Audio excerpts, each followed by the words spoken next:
안녕하세요, 작가 반지성입니다. 오늘 또 저희 교육생께서 명도를 완료하셨습니다. 축하드립니다, 선생님. 감사합니다. 첫 부동산, 첫 낙찰, 첫 명도 맞죠, 선생님? 예, 맞습니다. 우선 여기 위치가 어딘가요? 저희 인천 경서동에 위치하고 있습니다. 인천 서구 예, 서구 경서동. 우리한테 굉장히 잘 맞는 지역이라고 생각이 들어요. 교육생분들 낙찰도 꽤 받으시고, 지도에선 저도 많이 봤었는데 직접 온 거는 저도 처음이라고 생각이 좀 들어요. 동네 분위기가 너무 따뜻한 느낌이 들어요. 네, 저도 처음 와봤는데 좋더라고요, 이게. 평화로운 분위기에 경서지구가 비슷한 시기에 조성이 된 느낌이 들더라고요. 연식이 다 비슷한 것 같아요. 2010년 초반. 아, 네, 그렇구나. 그리고 여기 옆쪽에 공단도 있어서. 네, 바로 이제 앞쪽에 산업공단이 있어가지고 네, 그게 저는 좀 마음에 들더라고요. 그러니까요. 그래서 우리한테는 굉장히 황금 같은 땅이라고 생각이 들어요. 우선 집 같이 보기 전에 선생님 소개 좀 부탁드릴게요. 저는 30대 후반이고요. 인터넷 쇼핑몰을 하고 있고 3월달에 수업을 들었습니다. 이거는 수업 끝나고 낙찰 받은 거 맞죠? 수업하는 중에 수업하는 받았나? 중에 4월 초중순 정도에 받았으니까 아, 그때 우리 순차적으로 한 번씩 받을 때 선생님이 중간에 받았나? 제가 아마 세 번째로 4명 중에 세 번째로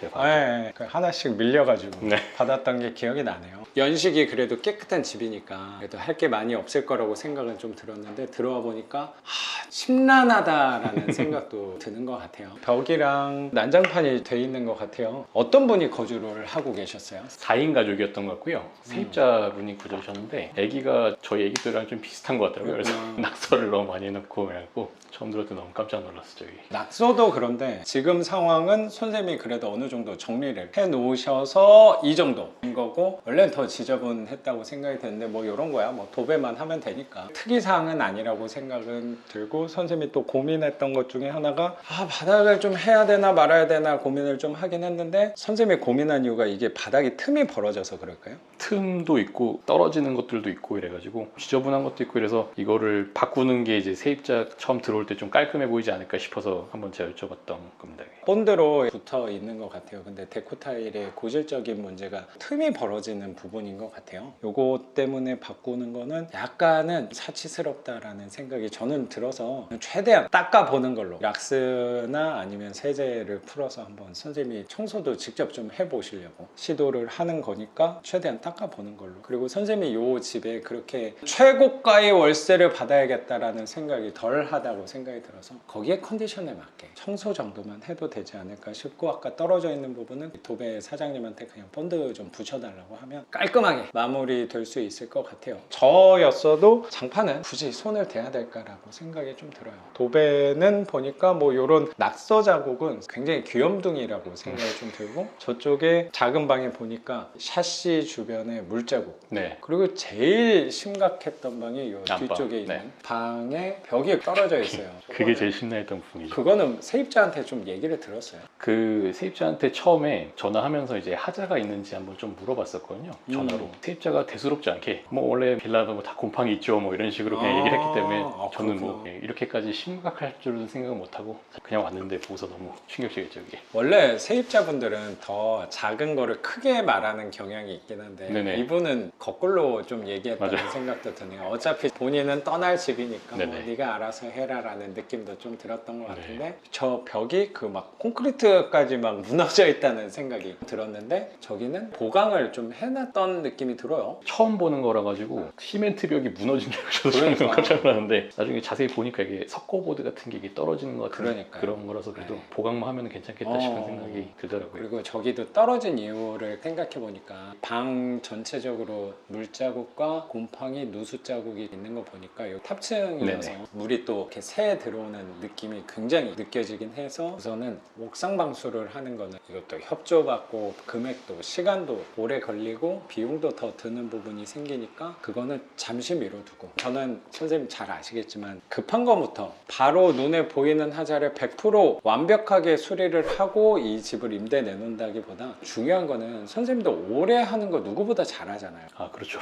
그래서 선생님도 이거 집 팔려고 시세 차익으로 접근한 부분이라기보다 선생님 사업의 유동성 치는 큰 편차를 월세로 안정성을 주기 위해서 네네. 이 집을 오랫동안 갖고 갈 생각으로 하는 거니까 처음부터 다 수리하기보다는 누수에 대해서는 잠깐 밀어두고 우선은 도배만 하고, 저기는 벽면 상태가 또 고르지 못하니까 단열 도배지 말고 단열재를 한번 붙여보는 것도 좋지 않을까 생각이 들어요. 그리고 네. 저 누수 때문에 무너지는 게 보통 여기는 그래도 중간벽이잖아요. 그렇죠. 끝 쪽에는 샷이 있는데 외벽 쪽에 있는 데는 저렇게 무너진다는 게 오히려 더 이해가 되는데, 저희는 그러니까 중간벽인데 중간벽인데 저렇게 됐다는 게 물 때문 영향이 굉장히 클 것 같아서 저희 누수가 저쪽에는 왠지 심하지 않았을까 싶으니까 눈가림 하기 위해서 단열재 하는 것도 네네. 같이 보완을 해서 도배하면 좋을 것 같아요. 나머지 샷이 있고 곰팡이 있고 하는 부분은 그냥 도배하는 것보다는 선생님하고 얘기한 내용이 단열 도배지, 기역자만 마감을 하거나 아니면 뭐 전반적으로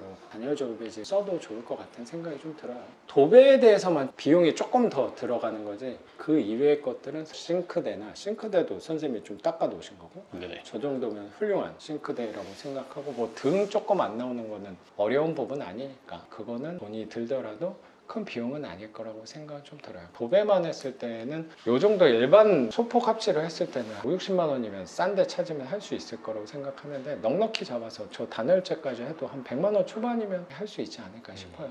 넉넉히 뭐 이런 등 콘센트 뭐 이런 것까지 해서 그냥 한 150 정도 잡으면 크게 잡아놓은 부분이라고 생각은 들어요. 네. 그리고 화장실은 어두운 느낌이어서 아 이거 뭐 다 해야 되나라는 생각도 들긴 했는데 등이 안 나와서 그런 거 네. 같으니까 선생님이 최대한 청소를 해보고, 네, 거의 장도 이렇게 내려놓으셨네요. 저것도 내려놓으신 이유가? 일단 교체를 생각해서 사실 내려놨는데요. 닦아볼까 해서 처음에 내려봤다가 너무 더러운 것 같아가지고 그냥 그 닦느니 그냥 교체하는 게 낫겠다 싶어가지고. 그래요. 다음부터는 다시는 저런 거 내리지 말아요 지금. 알겠습니다. 아니 왜냐면 어차피 저거 교체할 거면 그분들이 와서 네. 내려주고 갖고 가는 것까지 해주니까 긴 거 하면 한 15만 원에서 한 20만 원 돈이면 인테리어 사장님 오시면 그거까지 말씀하셔도 될 것 같고, 네이버에서 찾아보면 10만 원 중후반대면 시공까지 해주는 업체 있을 거예요. 그 정도로 인테리어 사장님이 해주면 거기다 같이 맡겨도 좋을 것 같고, 그러면 화장실은 딱 거울장 정도만. 뭐 수전이랑 샤워기도 바꿔야 되는데 샤워기 같은 경우는 선생님이 네. 사왔어요? 사왔습니다. 차 있어요.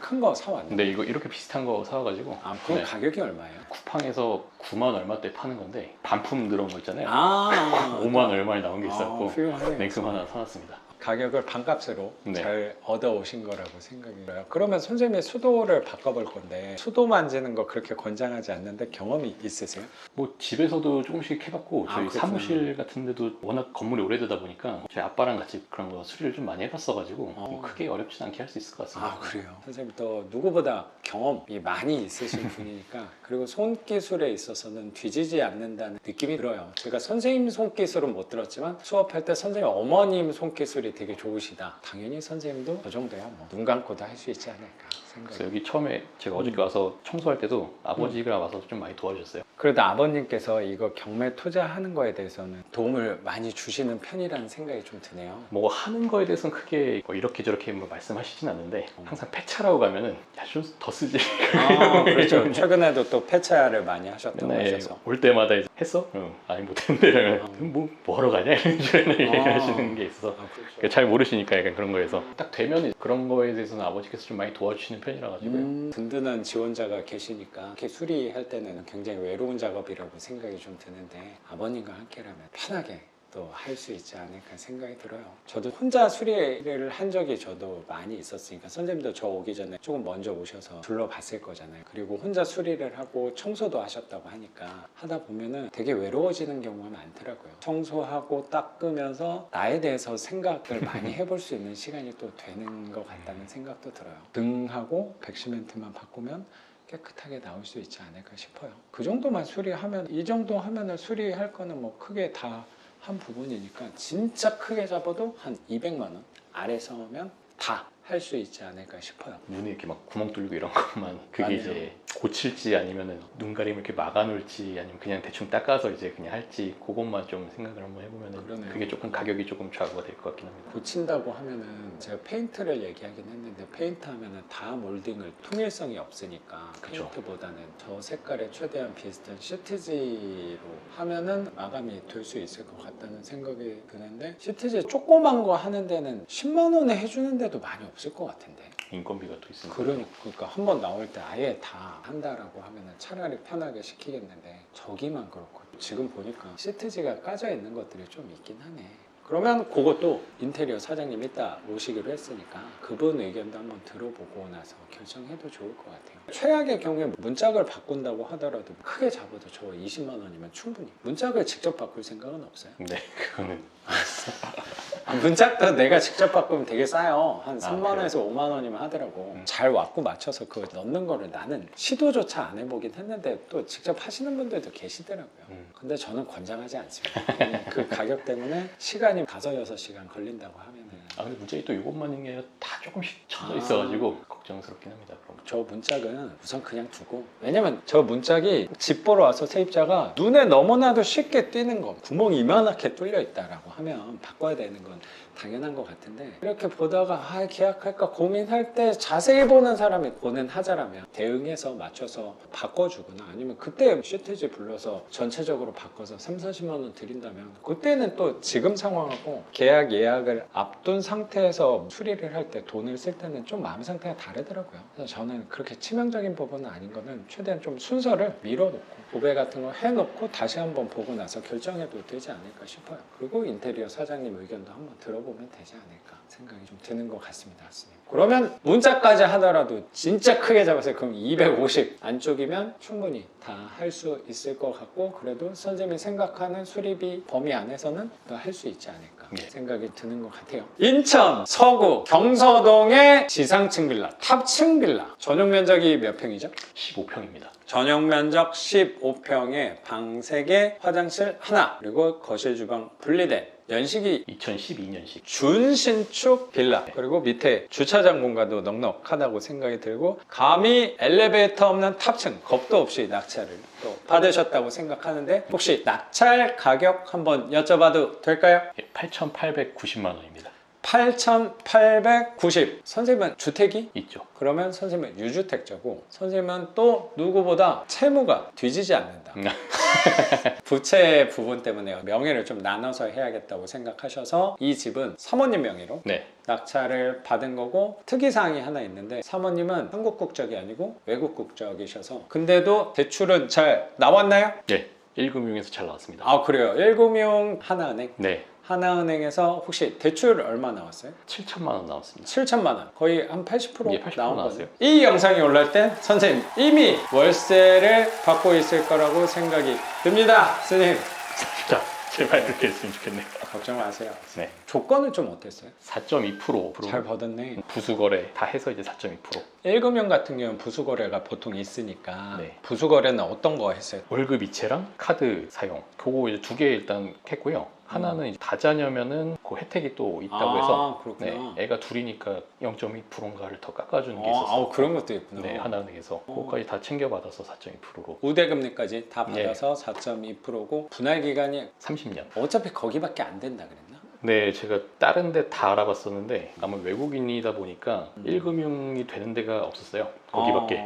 그래서 나머지는 다 2금융만 소개시켰고 한 군데서만 이제 딱 1금융 해줄 수 있다고 그래가지고 거기서 그냥 뭐 고민할 게 없이 그냥 거기서 했습니다. 그러네요. 그때는 분할 기간을 고민할 부분은 아니었다고 생각이 들긴 하네요. 그리고 선생님 배우자니까 저도 교육생 중에 외국인 교육생분이 계셔서 그때 한국 국적에 보증을 하나 써야 된다 뭐 그런 게 저 한 번 있어서 제가 교육생 거 한번 써준 적이 있었거든요. 그러니까 네. 단어가 보증이어서 뭔가 이 사람 못 갚으면 내가 갚아야 되고 그런 느낌인 줄 알고 저도 막 물어봤었는데 송달에 관련돼서 확인서 같은 거를 저도 한번 써준 적이 있었는데 선생님도 그런 게 좀 있었어요? 그런 건 따로 없었던 것 같아요. 그렇군요. 여기서 소득이 있었고 그런 부분은 따로 없었던 것 같아요. 그러면 외국 국적 분께서 대출을 받을 때는 크게 차이는 없었다고 생각은 들긴 해요. 네, 차이는 없었고 다만 이제 MCI, MCG 쓰는 거를 원래 한국인이면 4개, 이렇게 MCI 2개, MCG 네네네. 2개에서 이렇게 4개 쓸 수 있는데 MCI인가만 이제 2개 쓸 수 있는 걸로 MCG는 안 되고 그래서 방창한 카드가 2개. 두 개밖에 못 쓰는 게 외국 국적일 때는 제약이 있는 네. 부분, 불리한 부분이라고 생각이 네네. 드는데 두 개라도 쓸 수 있는 게 어딘가 그쵸. 라는 생각도 네. 드는 것 같아요. 그래서 앞으로 선생님이 낙찰받는 거에 대해서는 이 방창한 카드 하나 남은 거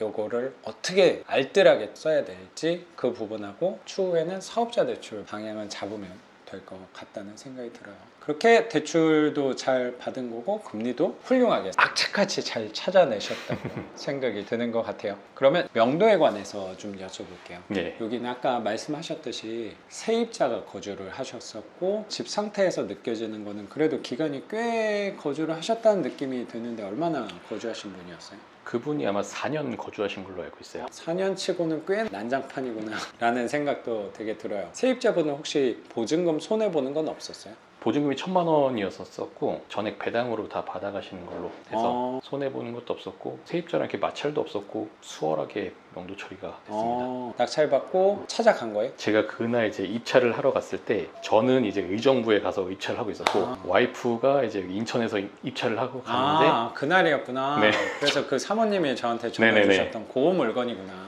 네. 저는 이제 폐차를 하고 와이프가 이제 낙찰을 받았다 그래서 그러면은 네가 한번 가봐라, 판사 선생님 전화번호 알려줄 테니까 가서 한번 어떻게 하는지 물어보고 한번 가서 한번 해봐라 했고 와이프가 이제 선생님께 전화 드리고 여기 왔는데 아무도 안 계셔가지고 이렇게 메모를 남겨놓고 갔었습니다. 그리고 그날 저녁인가 아마 다음날 이제 세입자분께서 연락이 오셔가지고 자기는 이제 이사 갈 예정이고 처음에 경매당에서 약간 좀 당황스럽다고 얘기하셨고 자기 이사 갈 예정이니까 빼드리겠다 이렇게 하셔갖고 바로 네네. 보통 어떻게 해야 되나요? 라고 물어보는 경우가 되게 많은데 그분은 난 이사 갈 거다. 언제쯤 갈 거니까 확인서 달라. 그분은 경매에 대해서 어느 파악을 정도 조금은 파악은 하고 계셨던 것 같고 그래서 제가 선생님께 순서를 여쭤보고서 이제 그분한테 설명을 다 해드린 다음에 6월 초 정도에 이제 그때가 배당기일이니까 그때 빼주시면 될 것 같다. 그러면 낙찰받은 시점에서 두 두 달? 달, 예, 2달. 잔금을 빨리 치를 테니까 이제 그 배당 받고 나가실 수 있도록 해드리겠다 이렇게 하셔갖고 뭐 그분도 오케이 하셔갖고 그렇게 굉장히 순탄하게. 됐거든요. 네. 그러고 나서 이제 한참 동안 연락 안 하다가 잔금을 치르려고 이제 은행에 갔는데 대출이 생각보다 바로바로 안 나오고 열흘 정도 늦어졌거든요. 이게 저는 일찍 갔는데 이제 네. 하나은행이 뭐 대출이 뭐가 밀려 있고 막 그렇다고 아. 해가지고 4월 말에 대출을 다 완료를 하기로 했었는데 5월 중순에 이게 잔금 처리가 다 끝난 거예요. 그래서 배당기일이 아무래도 밀려질 것 같으니까 세입자한테 얘기를 해줬죠. 잔금을 빨리 치르려고 갔는데 좀 늦어져서 배당 받으시는 게 조금 늦어질 것 같다 이렇게 말씀을 드렸더니 괜찮다고 하시고 그래도 다행히 그 세입자분 돈 손해 보는 것도 없었고 보증금이 상대적으로 좀 적다 네네네. 보니까 되게 호의적이었다는 생각도 이렇게 드네요. 네. 예정대로 자기가 5월 한 말 정도에 이사를 나가겠다고 이렇게 말씀을 하셨거든요. 알겠다 그러고 이제 이사 가신다고 하시기 전날 이제 전화를 한번 해봤죠. 이 친구. 일정대로 이사 가시냐고 한번 여쭤보니까 이미 이사를 가셨다는 거예요. 전화하니까 빨리 입주를 해야 되는 데가 있어가지고 거길 먼저 이사 가셨고 비밀번호 알려주시고 가셔갖고 제가 다음날 와서 확인을 해보니까 이미 다 이사를 가셨더라고요. 그럼 뭐 알아서 너무 수월하게 그러네요. 명도가 끝났습니다.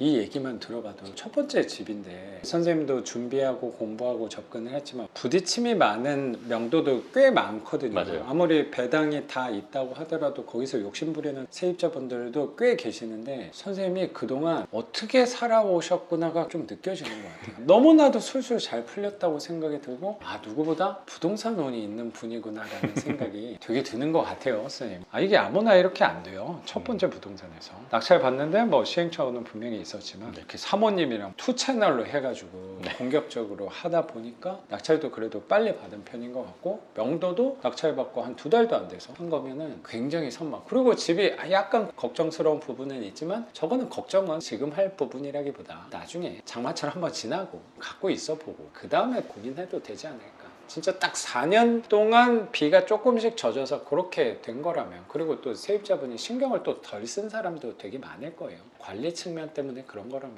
그렇게 또 고민할 부분이 아닐까.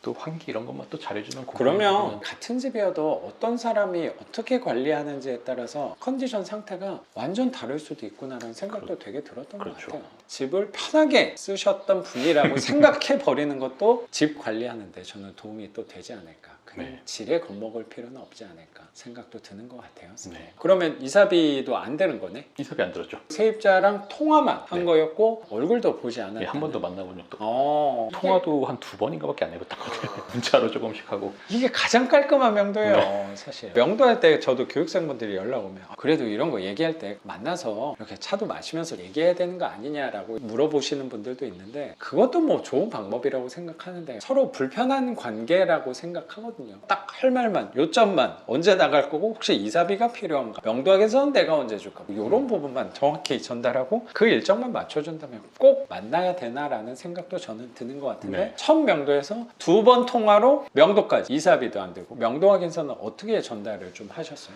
우편으로 이제 보내주기로 해서요. 일단 집 한번 확인했으니까 이제 오늘 내일 중으로 이제 우편으로 한번 보내주려고. 아직 안 보냈다. 네, 아직 안 보냈어요. 선생님이 집을 갖고 있다가 나중에라도 물어봐야 될 일들이 종종 생길 수 있을 거예요. 새로 도배를 해놨는데 또 곰팡이가 생긴다거나 벽이 또 무너진다거나 하면은 4년 동안 거주하셨던 분이 제일 잘 알 거잖아요, 집에 대해서는. 그럼 어디를 손봐야 될지, 아니면 그분도 의견 들은 게 있을 거니까 그때 또 한번 물어봐야 될 일이 있으니까 세입자와 관계도 잘 유지해 놓은 게 도움이 될 수 있을 거라고 생각도 드는 것 같아요. 그래서 명도하고 나서도 집도 바로 내놓으셨다고요? 이런 상태인데도 그냥 내놨다. 오자마자 그냥 집 보고 부동산 가갖고 잘했어요. 다 내놨습니다. 제가 처음에 내놓을 때 가격을 좀 저렴하게 좀 내놨다 보니까 사장님들이 빨리 빼드리겠다고 그 정도면은 뭐 빨리 뺄 수 있을 것 같다고 이러면서 생각보다 좀 마음이 좀 편하게 집에 갔죠. 여기도 사람 많이 사는 동네니까 그 가격이면 금방 나갈 수 있을 것 같고, 아니면 가다가 전화해서 5만 원만 더 올려요. 그러려고 생각도 좀 하고 있어요. 10만 원 정도 더 올려도 제 생각에 나가는데 불편하진 않을 것 같아요. 저번 주에 와가지고 내놓고 갔는데 벌써 한 3명 보고 갔어요. 그게 좀 약간 아깝잖아. 아무리 싸다고 해도 이런 곰팡이는 그래도 생활 곰팡이 뭐 이런 거는 그렇게 놀라지 않을 건데, 저거 벽이 무너져 있는 거는 약간 임팩트가 있을 거야. 그래서 제가 원래는 부동산 사장님한테 중순까지 제가 수리를 다 해올 테니까 그 이후에 보여주라고 이렇게 얘기를 했는데 그냥 막 데리고 오시더라고요. 아, 그런 분들이 있어요. 네. 오시기 전에도 한 명 아, 하셨거든요. 그렇구나. 전 선생님 오신 줄 알았는데 보니까 부동산 사장님이 갑자기 부르고 들어오셔가지고 보여주시고 가시더라고요. 그러니까 굉장히 또 적극적인 부동산 사장님들 한번 그 교육생분이 왔는데 세입자가 살고 있었던 적도 있었어요. 그 정도는 아니니까. 그 가격이면 이 상태로도 나갈 수 있겠구나. 찍힘 자국을 고민해야 되나 라는 생각도 되게 드는 것 같아요. 그렇게 이렇게 오시는 거 보고 아 최대한 돈을 덜 써야겠다라는 생각이 그러네요. 좀 거기에 들더라고요. 맞게. 그러면 선생님에 관해서 좀 여쭤볼게요. 선생님은 사업 꽤 하시지 않았어요? 제가 시작한 사업은 아니고 저희 어머니가 하셨던 사업인데 나중에 같이 하게 되면서 제가 같이 한 지도 한 12년 정도 꽤 됐습니다. 하셨네요. 네. 근데 선생님 사업하시는 거에서 제 나름대로는 우리가 하는 투자와 약간은 교집합이 전 좀 있었다는 생각도 들어요. 그냥 인터넷 쇼핑몰이라고 아까 네. 얘기를 하셨는데 구체적인 상품이 조금 특이했다는 생각이 좀 들어요. 네, 저희는 이제 세계 여러 나라의 의상, 소품, 악기, 놀이 이런 것들을 판매하는 곳인데 뭐 예를 들어서 일본의 뭐 기모노라든지, 기모노다, 네, 중국의 치파오라든지 치파오라든지, 딱 그거밖에 몰라요. 네, 뭐 여러 나라 저희 한 30여 개국 정도 의 나라를 취급을 전통 하거든요. 의상 같은 네, 거. 전통 의상이랑 뭐 소품 뭐 이런 거 다 해서 그런 걸 취급을 하는데 그런 게 그냥 들었을 때는 뭐 그런 거 구하는 게 어렵나라는 생각이 들었는데, 선생님 말씀하셨던 게 선생님 업체밖에 없었다 그랬나? 처음 할 때? 처음 할 때는 아마 저희밖에 없었던 것 같고 지금도 사실 많진 않아요. 거의 독점하고 있었던 거네? 우리나라를? 그때는 그랬죠. 지금은 그래서 좀 생겨가지고 이렇게 같이 아. 나눠 먹는데 그때는 되게 바빴습니다. 거의 뭐 돈을 쓸어 담았다 시기도. 근데 쓸어 담기에는 이게 원래 파이가 작아가지고 이런 게 아, 그럴 수도 있겠네. 수요가 적다 보니까. 근데 저희는 이제 주로 개인한테 판매한다기보다는 한국에 들어와 있는 외국인들, 뭐 다문화 가정분들이 이제 뭐 한국에서 행사 같은 거 할 때, 그럴 때 이제 행사용으로 각 나라 의상 입어보고 아. 놀이해보고 악기 같은 것도 이렇게 연주 한번 해보고 다문화 교육 같은 거 할 때 그럴 때 많이 쓰기 때문에요. 기관이라는 네네. 데가 뭐 시청, 구청. 네네, 학교 같은 데나 지역별로 있는 뭐 다문화 가족 센터 같은 데라든지 오. 뭐 주로 학교나 이런 데 쪽에 많이 납품을 하고 아니면 방송국 이런 데서 이제 그러네. 예, 그런 데서 이렇게 사용을 합니다. 개인한테 판매 안 하고 그런 단체한테 하는 거니까 주문도 대량으로 네, 들어올 것 원래는 같다는 그랬죠. 생각이 드네. 네, 개인도 사시긴 하는데 개인들은 이제 한때 이제 좀 할로윈 이럴 때 또 많이 하시고 요즘에는 또 유치원이나 학교에서 이제 아이들이 이제 뭐 이런 거 입고 와라 뭐 이렇게 하던가 네. 이렇게 체험하는 거 할 때 이제 뭐 집에서 이렇게 하나씩 뭐 이렇게 입고 오고 이런 행사들도 많이 하더라고요. 그런 거 할 때 이제 애들이 입고 가기도 하고 그런 용도로는 개인들이 좀 사고. 대중적인 수요는 아니긴 하지만 그래도 업체가 적다 보니까 거의 처음에는 선생님 문제밖에 없었고 그럼 수입이 나쁘지 않았을 것 같다는 생각이 네네. 드는데 사업성이 좋은 사업을 하고 계시다가 왜 또 투자를 좀 하게 되신 건지 되게 궁금하네요, 선생님. 아무래도 코로나가 좀 큰 영향이었던 것 같아요. 코로나 때문에 매출에 영향이 예민하게 작용을 했나 봐요. 네, 아무래도 저희는 주로 행사용으로 이렇게 많이 나가다 보니까 뭐 그전에도 뭐 이렇게 메르스라든지 뭐 이런 것들이 있었지만 그런 거보다도 이제 코로나 때는 진짜 크게 행사들이 다 마비가 되고 그러네. 이러니까 그런 행사를 할 이유가 그게 없네. 예, 타격이 굉장히 좀 컸었거든요. 그러면서 한 10년 넘게 이렇게 그냥 잘 되다가도 이런 거 하나 때문에도 금방 휘청할 수 있겠구나 이렇게 생각이 들어가지고 그 선생님 가족 사업이다 보니까 네네. 선생님 가족 안에서의 위기였다는 생각이 되게 네, 그렇죠. 드네. 크게 위기였습니다. 그때 그래서 고민을 엄청 했을 것 같네요. 그렇죠. 한 2, 3년 정도 걸렸어요. 언제 끝날지도 모르겠고 막 어. 고민을 많이 했었는데 이 안에서 뭔가 계속 더 잘하려고는 했지만 이게 전체적으로 이렇게 다 안 돼 버리면은 안 되겠다 싶어가지고 뭔가 좀 다른 쪽으로 생각했던 게 좀 현금 흐름이 다른 게 있어야지 내 사업을 좀 더 마음 편히 할 수 있겠다는 생각이 좀 들어가지고 그래서 이것저것 많이 알아보다가 이제 보게 된 거죠. 선생님 유튜브도. 이것저것 중에 또 다른 거 알아본 거 돈, 투자, 사업에 관련된 게 또 있었어요? 이거 하기 전에 주식 투자를 했었거든요. 주식 투자는 그 사업의 위기 전부터 네, 전부터 하셨던 하긴 거죠? 했었는데 그런 거에 관심이 좀 많긴 했어가지고 돈에 관심이 많다. 네네. 그거 되게 중요한 부분이라고 네네. 생각해요. 주식 투자를 하면서 그런 배당이나 이런 거 이렇게 현금을 좀 받을 수 있는 그런 투자들도 좀 해봤었고 네. 그러면 주식은 투자 관점이 보통은 그 시세 차익 쪽으로 생각하시는 분들 훨씬 많잖아요. 네네. 테마주나 막 이런 거 해가지고 막 공략하시는 분들도 분명히 계시는 것 같고 선생님은 시세 차익 쪽은 아니었고 네. 배당주 위주로 꽤 전부터 배당주도 배당주였는데 배당주도 많이 투자를 했었는데 좋은 주식을 좀 모아가자는 생각이어가지고 전 예전에 샀던 주식을 거의 파는 게 없습니다. 지금까지도. 예전이라고 하면 언제부터 매집을 한 거예요? 제가 결혼할 때부터 그런 거에 좀 관심을 갖기 한 시작하면서 10년? 8, 9년 정도 된 것 같아요. 그때부터 이제 계속 거의 모아갔던 것 같아요. 주식을요. 큰 금액은 아니어도. 저축한다는 개념. 네. 저축을 빼고 다 주식을 다 갖다 뒀죠. 근데 그 8, 9년 전부터 주식을 꾸준히 매입을 해가지고 거의 안 팔았어요. 와 진짜 지독한 사람이다. 와 대단하다. 그 유혹이 있을 텐데 그래서 좀 책을 좀 많이 봤던 것 같아요. 주식 투자 같은 책을 보면은 마음 관리를 네. 위해서 그- 투자 그 마음 관리. 그게 마음 관리잖아요. 네네. 그게 투자 기준 잡는 게. 책을 보는 게 300만 원으로 뭐 3억 벌었다 이런 책 말고 어. 이제 투자에 대한 마음을 이제 어떻게 해서 이렇게 책들이 네네. 굉장히 많아요. 그렇죠. 어떤 마음을 갖고서 이런 주식을 어. 해야 되는지를 많이 좀 저는 찾아봤던 것 같아요. 제가 하면서 느끼게 되더라고요. 오래 갖고 있어야 커지는구나라는 생각이 좀 들었어가지고 사실 한국 거는 잘 안 하고 저도 미국 거 위주로만 누구나 들면 알만한 그런 주식들 그런 것들을 좀 옛날부터 뭐 큰 금액은 아니지만 이렇게 조금씩 사서 모으니까 이게 좀 커지더라고요 나중에. 이걸로도 잘할 수 있겠다라는 생각이 좀 들긴 했었는데 아무래도 그런 주식들이 이제 좀 현금을 이렇게 많이 주는 건 아니다 보니까 저한테 이제 매달 현금을 주는 것도 아니었고 덩치는 점점 커지긴 네네네. 하는데 팔아야지 내가 그렇죠. 현금을 쓸 수 있는 부분이다 네네. 보니까 관점이 소로 비유를 하면 이렇게 살을 찌우는 그렇죠. 그런 느낌이라는 생각이 조금 네네. 드네요. 요즘 한참 유행하는 그런 엔비디아도 전 7, 8년 전에 샀었어요. 야, 저는 주식을 아예 관심도 없고 보지도 않긴 하는데 8, 9년 전보다 굉장히 오른 거 아니에요? 굉장히 많이 올랐는데 그 수익률로 보면은 저 10배 가까이 되는 것 같아요. 지금. 전체. 야. 근데 이제 제가 만약에 그때 큰 금액을 들어갔으면은 이게 커졌겠지만 제가 뭐 그때 돈이 많지는 꾸준히. 않아서 돈 생길 때마다 조금씩 샀거든요. 뭐 50만 원, 100만 원 뭐 이런 뭐 식으로. 그렇게도 아니고 막 10만 원, 20만 원 이렇게 사고 돈 생길 때마다 조금씩 사갖고 이제 야, 그게 진짜 무섭다고 난 뭐 생각하거든요. 그런 거, 네. 어느 정도나 규모가 막 억대예요? 네, 한 와. 2억대. 제가 투자한 돈은 7, 8천 정도 될 것 같긴 해요. 야, 대단하다. 근데 이제 지금 평가 금액은 한 2억 정도 되는 거고. 재능이 있네요, 선생님. 그러니까 나 진짜 여기 오는 사람이 진짜 지독한 사람들이 많이 온다. 이게 진짜 특이한 사람 아니야? 그걸 어떻게 안 팔고 그걸 버텨? 선생님도 분명히 유혹이 왔을 거라고 많이 생각하거든요. 왔어요. 특히 그때네, 그 사업. 그때도 안 팔았다는 거야? 그때도 안 팔았어요. 야, 와 대단하다. 무슨 돈이 필요해도 진짜 안 팔았던 것 같아요.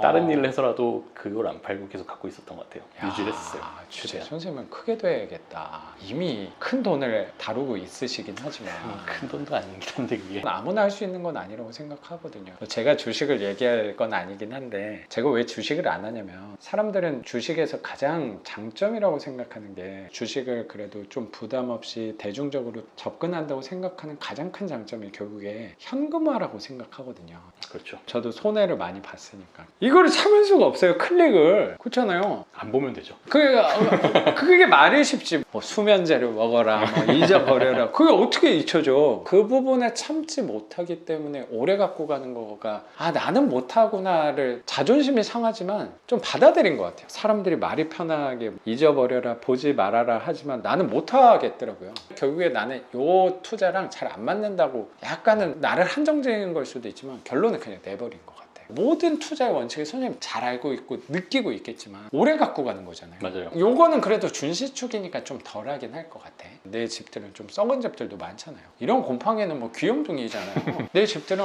팔면 팔리겠지만 품이 주식으로 클릭하는 것보다는 훨씬 많이 들 맞아요. 거잖아요. 고민도 많이 해야 돼요. 가격도 내가 정해야 되는 부분도 있는 거니까. 그러다 보니까 나는 이거 뭐 어차피 반지 하나 안 팔려라고 그냥 결론을 내버리고 그냥 갖고 가다 보니까 제 것들도 뭐 개발이 된다거나 제 교육생분들이 제 거 열심히 추종하시는 분들도 있어요. 다 찾아내신 분들도 있거든요. 다 막 동네마다 시세를 또 조사하신 분들도 있었는데 한 분이 선생님 이거 반지하 얘도 한 3배 정도 올랐는데 왜 안 파는 거예요? 그런 질문도 받기도 했거든요. 뭐 시세에 대해서 내가 또 확인한 것도 아니었고 지금도 어쨌든 월세를 받고 있는 거고 지금 판다고 내가 큰 돈을 차익을 걷어서 결국에 집을 살 건데 그게 지금 급한 돈도 아니고 얘는 그리고 계속 갖고 가면 지속적으로 나한테 월세를 줄 건데 팔 이유 자체가 많이 사라져서 클릭으로 팔리지 않는 게 사람들이 제일 진입장벽이라고 생각을 하는데 오히려 현금화가 되기가 굉장히 어렵다는 게 장점이구나를 저는 느낀 것 같아요. 팔리지 않는다고 생각하는 그 선입관이 있는 부동산이 어쩌면 반지하가 이 경서동의 탑층 빌라도 선입관이 있잖아. 그렇죠. 그게 오히려 장점이 되는구나 라고 생각하게 된 것 같거든요. 근데 선생님은 이 유혹을 잘 잊어버렸네. 그걸 제가 좀 참는 걸 좀 잘해요. 참는 걸 좀 잘해요. 그 답변에서 느껴지네요. 선생님도 나와의 대화를 많이 했네요. 주식하면서 당연히 유혹은 참 많았던 것 같아요. 어. 그러면서 이제 테마주도 한번 잠깐 또 해보고 막 이랬지만 그것도 재밌잖아요. 네, 근데 변동폭이 크니까. 네, 그런 거 이제 소액으로만 조금씩 해보고 다시 계속 글리 돌아가는 것 같아요. 결국은 이게 답인 것 같더라고요. 그러니까 부동산에서 돈 버시는 분들도 보면은 다 오래 갖고 있어서 돈을 버시는 거잖아요. 이게. 그러니까. 네, 그 주식도 똑같다고 보거든요. 저는. 어떤 주식을 사느냐가 좀 중요한 것 같고 그걸 사면은 걔가 이제 같이 커나가는 게 시간이 많이 걸리니까 그걸 기다려주는 것밖에는 답이 없는 것 같더라고요. 기다릴 때 안 본다, 잊어버린다. 물론 보기도 하는데 뭐 저는 그렇게 크게 유혹은 없어서 그런 거에 대해서. 그 참는 거에 혹시 팁이 좀 될 만한 게 있을까요? 선생님의 나만의 방법 같은 게 좀 있어요? 예를 들면 여기 신경 쓰이는 게 있잖아. 그러면 참을 때 다른 부분을 더 열심히 본다. 그래서 이거를 크게 해서 얘를 줄여버리는 그런 부분들을 저는 사용하긴 하거든요. 근데 저는 그렇게까지 막 억지로 막 그러지는 않았던 것 같아요. 하나하나 좀 쌓이는 게 더 재미있다고 저는 느꼈던 것 같아요. 잔고 이렇게 보면 이제 통장 잔고가 느는 것. 주식 개수나 이런 것들이 예전에는 뭐 이만큼인데 더 늘어나고 이런 것들 그걸 보는 게 더 즐거웠기 때문에 그게 별로 크게 유혹으로 많이 안 다가왔던 것 같아요. 저는 그런 성향 자체가 선생님이랑 잘 맞구나를 알게 된 거네요. 그러니까 뭐 선생님이 30 몇 채를 이렇게 하시는 것도 이렇게 하나하나씩 이렇게 쌓아가는 것처럼 맞아요. 저도 맞네. 그냥 그렇게 하니까 선생님 이해가 네. 되네. 저도 이게 그거를 그냥 하나하나씩 개수가 뭐 처음에는 뭐 한두 개로 시작했다가 몇십 개로 이렇게 됐다가 이런 것들이 이게 재밌구나라는 생각이 들어서 굳이 팔고 싶은 그런 게 없더라고요. 근데 뭐 언젠가는 팔게 되긴 하겠지만 야, 선생님도 진짜 지독한 사람이네요. 지독하다는 얘기하니까 그게 갑자기 또 생각나네. 수업 때 언뜻 얘기했던 것 같은데 입찰 보증금인가 조금 부족했나? 그래서 네, 국민주택 채권 팔았다고. 근데 그런 사람 또 처음 봐가지고 보통 집을 살 때 국민주택 채권 매입을 꼭 해야 되잖아요. 할인해서 보통 팔죠. 근데 보통 그거를 샀다가 동시에 팔아서 차액만 은행에 내는 경우가 많은데 이게 다라고 난 생각했거든요. 당연히 그렇게 하는 거 아니야? 이거 뭐 수익률도 얼마 안 나는데. 근데 선생님은 그 채권을 안 팔았다. 네, 근데 그 채권이 그러면 선생님 지금 거주하는 집 살 때 그거야? 네 맞아요. 그럼 금액이 좀 되잖아요. 한 2,300 정도. 그럼 언제쯤 산 거예요? 이제 3년 차 되는 거였어요. 그게 원래 5년 갖고 있었어야 되는데 선생님 수업 들으면서 이제 돈이 필요하니까 그거를 팔았죠.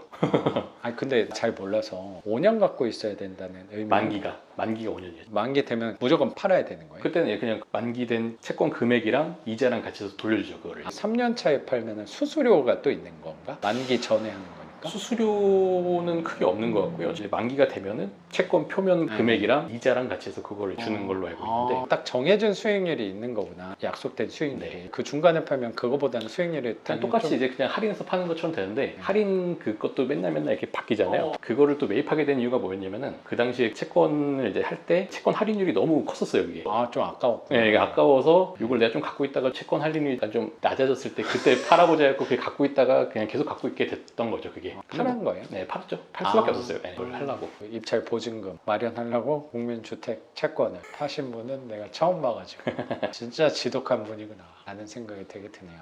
두면 다 돈이 되는 거니까. 이렇게 선생님한테 한 수 배우는 것 같아요. 여유가 있으면 참 좋죠. 그거야, 여유가 있으면. 그게 당장 내가 급한 돈이 아니다 보니까 어딘가에 넣어놨어야 되는데 그거를 굳이 내가 바로 쓸 돈도 아닌데 넣어놓으면 되지 뭐. 손해보는 건 아니니까. 조금이라도 더 나한테 들어온다면 그게 현명한 거 아닌가. 그거 처음에 매입했다가 다 바보라고 했어요. 그 이자도 얼마 안 나는데 그걸 왜 갖고 가냐고. 어쨌든 할인율 생각해보면은 이거 할 바에는 내가 그냥 채권 할인하는 그 이자보다 먹겠다 싶어가지고 그냥 매입을 했었던 거죠. 그게 결국에 그 금리 차이를 이용하는 부분이라고 다 생각이 네네. 드는데 돈을 버는 거는 금리의 차이로 이용해서 돈을 버는 게 맞잖아요. 그 채권도 5년 갖고 가려고 했는데 3년째 판 이유가 그 돈을 그 채권 할인율보다 요거에 넣는 게 선생님이 봤을 때는 수익률이 더 맞아요. 나으니까 금리 차이가 좋으니까 어떻게 보면 우리도 이 집을 이용해서 삶을 나은 방향으로 만들자 경제적인 개선을 하자라는 부분이라고 생각이 좀 드는데 어쩌면 내가 갖고 있는 돈과 은행 금리, 은행 대출 금리가 아까 4% 초반으로 빌려와서 세입자들은 어쩌면 이게 좀 조심스러운 얘기일 수도 있는데 세입자들은 은행 금리보다 비싸게 우리한테 집 사용료를 내니까 이게 사업화가 되고 거기서 그 차익으로 수익금을 갖고 가는 거라고 생각이 되게 드는 것 같고 모든 게 금리 차이라고 생각이 좀 드는 게 선생님 사업도 비슷한 거잖아요. 선생님이 뭐 나는 아예 잘 모르지만 예를 들어서 베트남에 가서 1,000원에 갖고 와서 10만 원.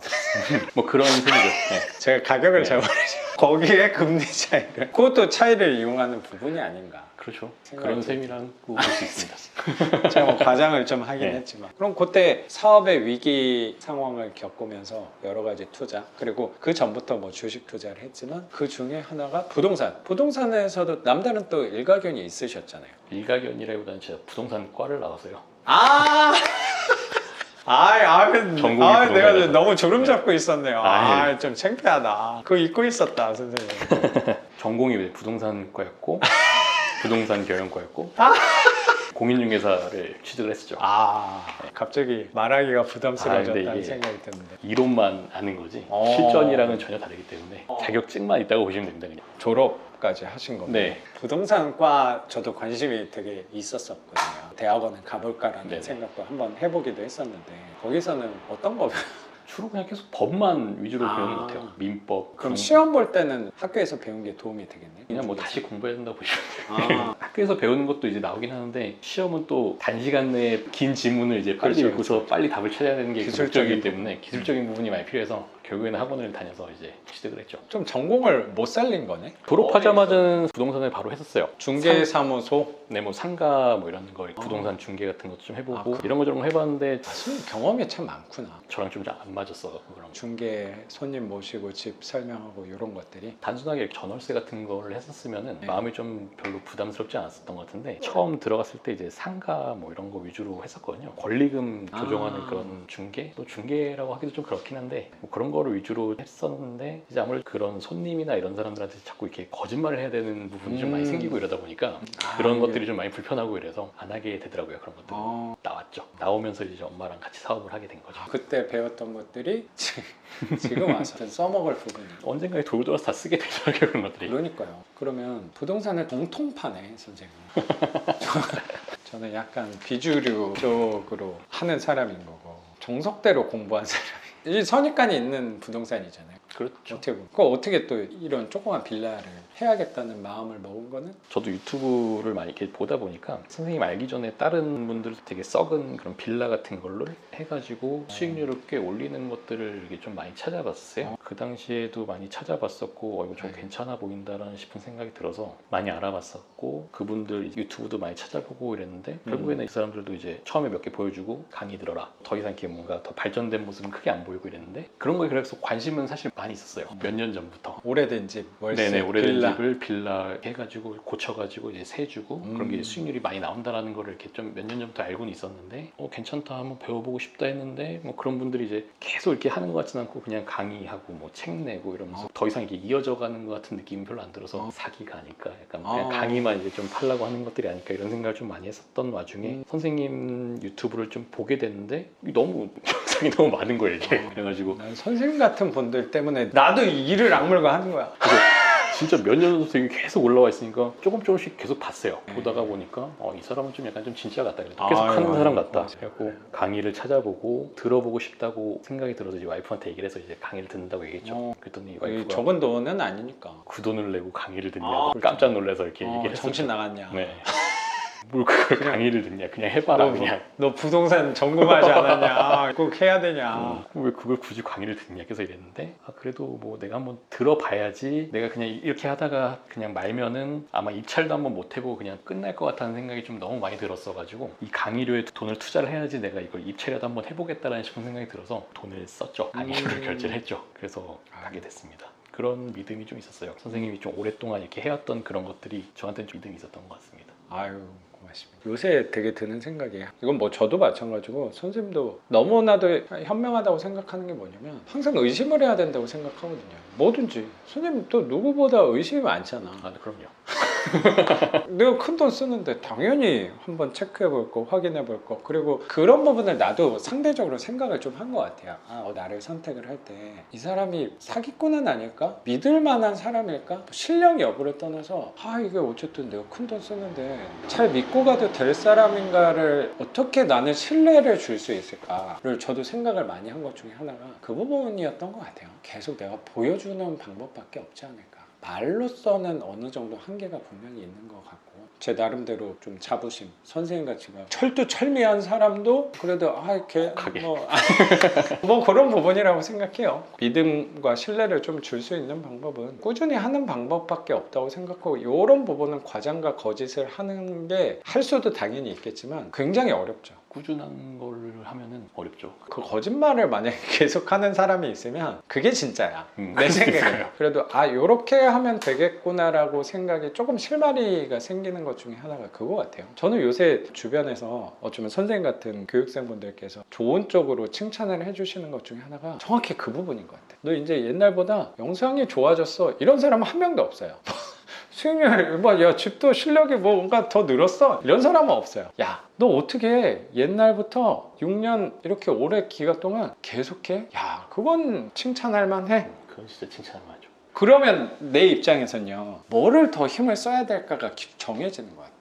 그러면 나는 이 품질 떨어지지는 않아야 되는데 유지는 계속하고 그러면 할 수 있는 거를 오래 하는 방향이 나한테 잘 맞겠구나 생각이 들면서 아까 선생님이 했던 얘기랑 제가 얘기했던 거랑 결국에 삶의 진리라고 생각하는 부분이 하나 저는 선생님하고 얘기하다 보니까 떠오르는 것 같아요. 선생님 주식도 오랫동안 보유했더니 회가 넘게 자산이 커졌네. 그러면 선생님도 느낀 거야. 오래 갖고 가는 거네. 근데 오래 갖고 갈 때 오래 갖고 갈 수 있는 방법을 고민해야겠구나를 나는 내 나름대로 생각하셨을 거라고 생각하거든요. 네. 그게 아마 선생님이 내공과 노하우라고 생각이 저는 조금 드는 것 같고 집도 비슷한 거잖아요. 그렇죠. 주식에서 느낀 부분을 이게 세상의 잣대로 느꼈으니까 이 잣대로 어떤 대상을 바라보더라도 내가 어느 정도 선은 이상은 할 수 있겠구나를 느낀 거야. 그러면 부동산에서도 이렇게 오래 갖고 가면 되겠구나. 국민주택 채권에서도 오래 갖고 가면 되겠구나. 그러니까 나도 비슷한 거예요. 그러면 나도 유튜브도 이 방향대로 품질은 잘 모르겠지만 오래 하면 대박 나고 성공하고 그거까지는 모르겠는데 어느 정도 선 이상은 이룰 수 있겠구나, 될 수 있겠구나 라고 생각이 드니까 우리 부동산도 그렇고 계속 오래 갖고 가면 되는구나 라고 생각이 다시 한번 우리가 잘 하고 있구나 라고 생각이 되게 드네요, 선생님. 그런 것 같습니다. 얘기하다 보니까 오래 갖고 가는데 적들이 저는 굉장히 많다고 생각하거든요. 약간 어떻게 보면 좀 바보 같잖아요. 와이프가 적이었습니다. 그러니까 항상 그 적들은 가까운 곳에 있었던 것 같아요. 그 적들과 타협하고 대화하고 숨기고 입을 닫고 하는 부분도 난 되게 중요한 부분이 또 될 수 있지 않을까 생각도 드는 것 같아요. 항상 와이프가 이제 돈 없을 때 주심 제발 팔라고 어. 좀 팔아서 좀 쓰자. 안 돼. 안 된다고. 아니 근데 제가 만약에 선생님 아내분이라면 답답할 것 같기도 하네요. 답답하죠. 저도 공감은 해요. 아 그러니까 나는 어쩌면 비슷한 면이 내가 갖고 있는 면이 선생님한테도 있다는 생각이 지금 좀 드는 거야. 나는 내 자신을 삼자로서 객관적으로 보기가 되게 어렵잖아요. 근데 선생님을 빗대서 지금 보게 된 거거든요. 선생님 아내라면 좀 답답할 수 있겠다. 그랬더니 내 아내가 또 생각나요. 내 아내도 내가 좀 답답할 수 있지 않을까 생각도 드는 것 같네요. 저는 항상 중요한 게 삶에서 너무 치우친 건 위험할 수 있고 맞아요. 위태로울 수 있다고 생각도 드니까 그럴 때는 조금씩 양보하는 방향으로 맞춰가는 것도 좋지 않을까라는 생각도 드는 것 같네요. 선생님. 너무 이렇게 강경하게 하진 않아요. 가정의 평화가 우리의 삶에서는 1번이라고 그럼요. 생각을 하고 있으니까 맞춰서 가는 게 중요하지 않을까. 그리고 이제 와이프도 또 저한테 맞춰주는 분도 있고 하니까 서로 이렇게 뭔가 맞아줘야죠. 선생님 얼굴에서 잘 유지하고 계시는구나, 잘 맞춰가고 계시는구나. 그러니까 사모님이 또 이렇게 낙찰도 하나 받아놓은 게 아닌가라는 생각까지 드는 것 같아요. 선생님. 네. 그러면 선생님 오늘 이렇게 집도 공개해 주시고 선생님의 갖고 있는 경험과 그리고 투자의 깨달은 노하우까지 우리 구독자분들과 같이 공유해 주신 거 감사하게 생각합니다. 선생님. 저도 감사합니다. 오늘 영상은 여기서 마치는 걸로 하고 저는 또 내일 영상으로 찾아뵙도록 하겠습니다. 작가 반지상이었습니다. 감사합니다. 고맙습니다. 선생님. 감사합니다. 저도 감사합니다. 재밌을려나 모르겠네요. 이게 나중에 또 편집돼서 보면 생각보다 재밌어요. 또 하고 싶을 거야. 원래 한 3채 낙찰 받았을 때 그때 했었어야 되는데 목표가 원래 그거였는데 세차하고 또 불러요. 저